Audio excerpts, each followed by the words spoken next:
This morning we have Dr. Theodore Hanley from Jacksonville, Florida. Good morning, Dr. Hanley, and it's our pleasure to welcome you to Good Morning SKN. Hi, good morning. It's a pleasure to be here, and thanks for the opportunity. Indeed, you are certainly welcome. So tell us about your journey in medicine.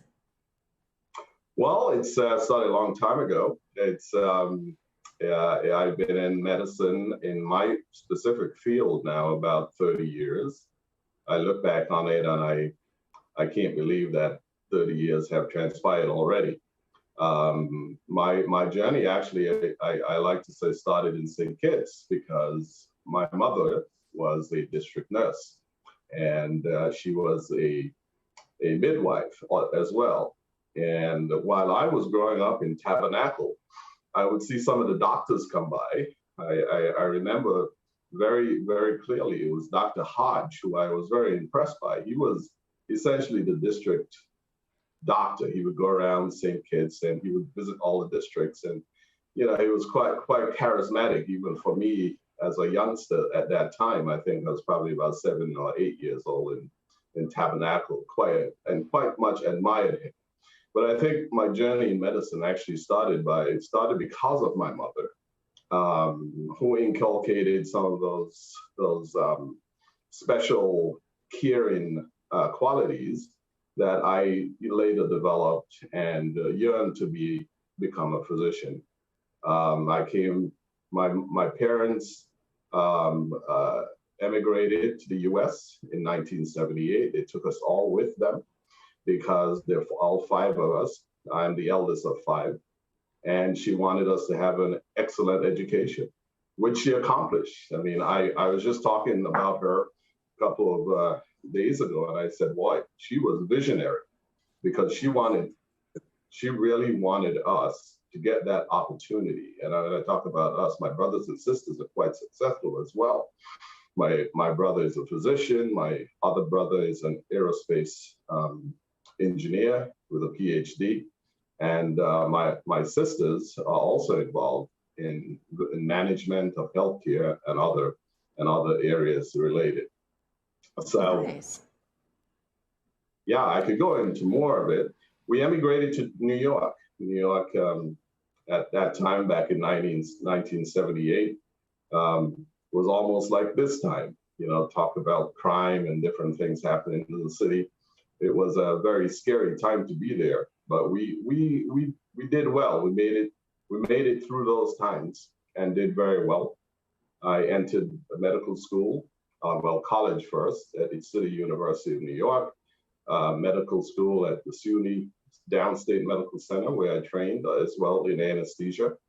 And I never looked back. It's been good. Can you tell us, doctor, what drew you to anesthesiology?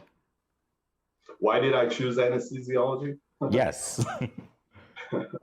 Well, I actually went in, if you look at my bio, I actually went into surgery first. So I wanted to be a surgeon. And I actually love being in the operating room. I love doing procedures. I like to say I'm a physiologist. And anesthesia lends itself to putting you in that sphere of treating a patient in a very critical period of time on the surgery. Surgery is almost it is a traumatic event when things metabolically are going very much awry. And the anesthesiologist, more than putting the patient to sleep, which is probably the easiest part of the job, is really to maintain that normal physiology during the time of surgery. That attracted me a lot to anesthesia. And I still enjoy being an anesthesiologist even after 30 years, because it is a time when you are not only the patient advocate while they are, asleep, but you are basically taking care of their physiology at a very critical state, using, gases and different anesthetics to keep them in that state and to keep them alive, essentially. That's what the deal is. So how does one become an anesthesiologist? Well, anesthesia is a is a branch of surgical services. It's a specialty, a subspecialty, and it's 4 years of medical school. So you get an MD. You can do an internship or a residency in either medicine or surgery. I did my internship in surgery, and then 3 years of residency in anesthesiology, where the concentration is anesthesia. You spend 3 years working in the operating room doing various procedures from cardiothoracic all the way to ambulatory surgery. There are also additional subspecialties which requires fellowship training, which could be pain management, which is one areas that I am interested in. You can do a cardiothoracic, you can do different subspecialties, even in anesthesia, so that you become more facile in providing anesthesia care for patients during surgery. All right, so earlier, Doctor, you and I were talking very briefly about the fact that you were the chief anesthesiologist at the Memorial Hospital, Jacksonville. We'd like to get some insight into your time in that position, but also I understand that you've moved on since as well. What can you tell us about that? I am currently at St. Petersburg General Hospital, part of the same system, health, HCA. I worked at Memorial in Jacksonville. That was my first foray actually into Florida. My wife and I moved to Florida to Jacksonville. Memorial is a large hospital. It's about 400 beds. It has 26 operating rooms. It also has an ambulatory surgery unit with six operating rooms, 12 anesthesiologists, and about 26 CRNAs. CRNAs we work as a care team in anesthesia. We did everything from trauma to cardiac bypass and hearts, as we call it, and a full service hospital. I became the chief of anesthesia at that facility. I stayed there for 2 years and provided the services that were required according to my job description. I also recruited most of the anesthesiologists at that time because our practice, which I joined, which part of a large anesthesia practice, had to recruit additional anesthesiologists to run those services. So very big practice, very exciting. I would give you a story. When I moved to Florida from New York, I thought that my days of doing trauma were over because I moved from Brooklyn, where my practice was at Woodhull. And when I got there, I thought I had come to the beaches, and I lived in Jacksonville Beach, and it was a beautiful place. And I thought that I would never see a trauma again. But within days of being there, here I was dealing with trauma as it is in most cities in the United States. So a very interesting time, which I enjoyed. In fact, I was just in Jacksonville a couple of weekends ago and was recalling the times that I spent there. So it was good, very, very enriching. I learned a lot. It was the biggest facility that I had ever run. And actually, it was a startup for me in terms of recruiting and retaining anesthesiologists and anesthesia providers. So it certainly was a proving ground. It was a step up in terms of running a large facility. The facility that I now work at is a smaller facility, which provides general anesthetics for what we call a bread and butter type of hospital. It's a general surgical facility, which also includes obstetric care. So we provide care for women having babies, C-sections, and epidural analgesia for labor. So it's a smaller place, but certainly something that I like because it's a kind of a time for me in my career after 30 years where, I could slow down a little bit. Although in anesthesia, you never slow down because, there's a saying in anesthesia, you're only as good as your last case. So you still have to be very much engaged and be ready to take care of a patient at any time. So, Dr. Hanley, you've led a very fascinating life. You've had a successful career for 30 years, even. I'm just shocked by the way that you've been able to maintain that passion for that time. What can you tell us about a typical day or week in your practice? Is there even such a thing? Well, let me start with this weekend. So I've been on call from Friday, Saturday, and Sunday. So it is, you expect, and this is just my clinical life. So I'll describe that first. So when I'm on call on a Friday, Saturday, Sunday, I try to make it fast because I figure that if I'm going to take call, I might as well get it out of the way. So I do the full weekend. And I pray that it is a weekend that I have to do nothing really. It's call from home.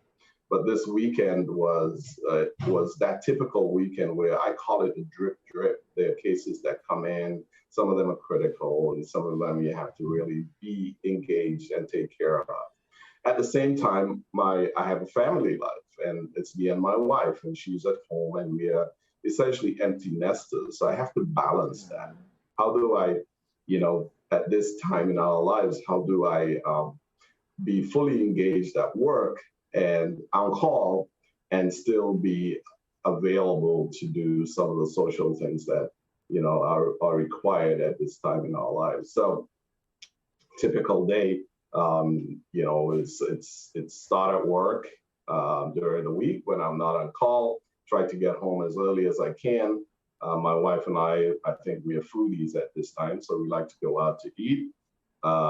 We are very much engaged in spending time together. We travel as much as we can when we can.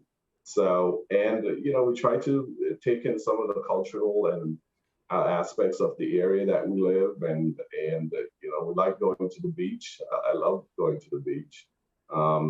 So it's somewhat of a quiet existence, which is a lot different from what I'm used to in New York. New York is a little bit more a typical day in New York. It involves not just work, but going out to with friends and having a real exciting social life. This is a little bit different in here in St. Petersburg.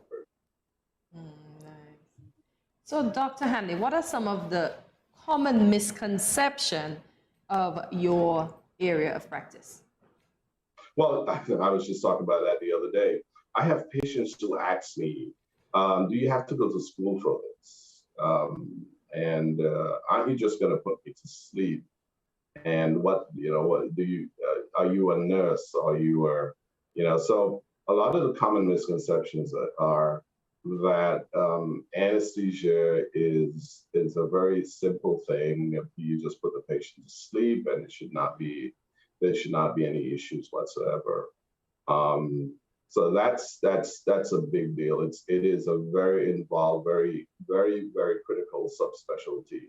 And as a member of the ASA and the New York State of Anesthesiologists, and I have actually lectured at the NYSSA, which is New York State of Anesthesiology, trying to, change that type of view from patients and people in the general public of what anesthesia really is. Anesthesia, I look at it as a caring, a very patient-centered advocate for the patient when they're in the most critical and vulnerable period of their life. And it is a time when you are in charge and in control of the patient's vital signs, their breathing, their physiology, their blood pressure. Everything is under your control, and it is quite stressful, and it requires a lot of skills. So I want to make sure that in my time that I have left in anesthesia, that I train as many people that understand the practice and what their role is. And number two, to make sure that the general public know that this is a very critical area. Now, I was also thinking, why why is an anesthesiologist or this area so vital to a patient during this very small but important period of their life? Surgery doesn't last forever. It's 1 or 2 hours, especially, during now with surgical technology is advancing so rapidly. We're doing so many things in a minimally invasive way, which requires less intense anesthetic care. But at the same time, we are providing care that is absolutely necessary. And it's so important, to bridge the gap between primary care and what happens to the patient during their primary care if they require that, and how patients' lifestyles are conducted, because you really see in that critical period the physiology of a patient if they don't take good care of themselves. For example, morbid obesity is one of the biggest challenges for us in our field. So many things in the physiology, the anatomy of the person changes, which puts them at risk for a general anesthetic or any anesthesia. Hypertension, taking care of yourself during becoming well controlled for your hypertensive disease. It's important that these medications that are required, that you take those medications during the anesthetic if you're going to have a procedure. We really, in all of those critical periods, see those derangements occur if they're not well taken care of. Asthma, COPD, people who smoke, smoking should be banned, I think, because of what happens to patients during those times. So we see what the result of what happens during chronic disease, and we test chronic disease. So the person with chronic disease, hypertension, diabetes, heart disease, you think about those patients. They come to the operating room. There are periods when they may fall, or they may have a car accident. You may not think that you will ever see someone like me, and you shouldn't. You shouldn't see an anesthesiologist in any part of your lifetime, but sometimes you have to. And chronic disease must and should be taken care of. Preventive medicine, the internal medicine doctors should really take great care of their patients once they present, that they continue to take their medications, that they give them alternative medical care so that they can really be well managed. We see patients a lot of times, I say more than 50% of the times, where their chronic disease is not well managed. And the time to manage a patient's chronic disease is not when they're having surgery. It is not the time. So some of the misconceptions, again, just going over what I said, you just put patients to sleep. We are actually your primary care, your internal medicine doctor, your critical care doctor during the time you're having a surgical procedure.